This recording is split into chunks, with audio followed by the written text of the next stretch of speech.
welcome to a new series electromagnetism with the first part electrostatic fields, and this is the first video about the introduction of this one.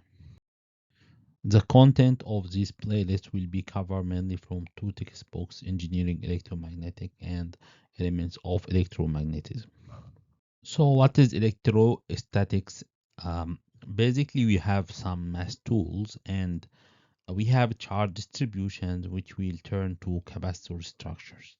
So electrostatic translate physical laws into circuit elements, basically capacitors, and it is a science of modeling conductors and dielectrics into capacitors.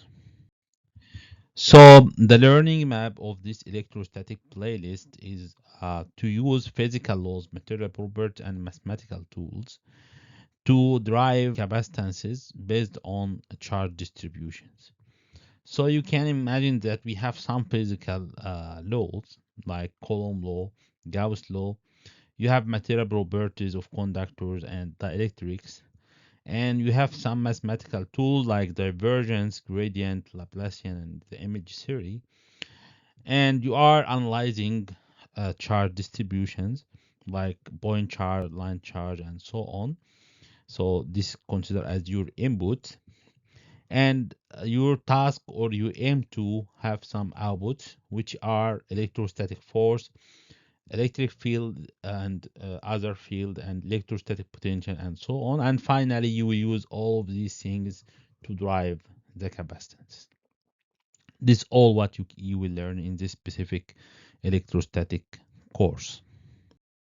The easiest example of this one is the parallel plate capacitor, which is that a dielectric in the middle and you have two conductive planes, and some charges are accumulated in these two surfaces.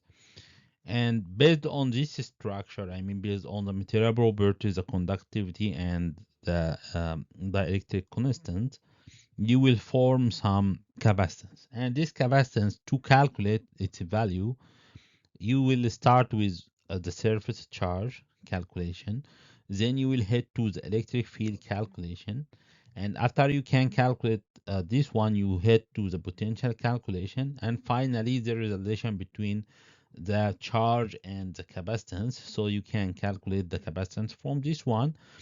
And finally, also, if you go deeper and do some circuit analysis, you can calculate the energy stored. So again, our journey in this specific class, the electrostatic class, will start from some charge distributions. You will go in some mathematical analysis using some mathematical tools based on some physical laws. And finally, you will calculate the capacitance, and then you can use this capacitance in your circuit. Thanks.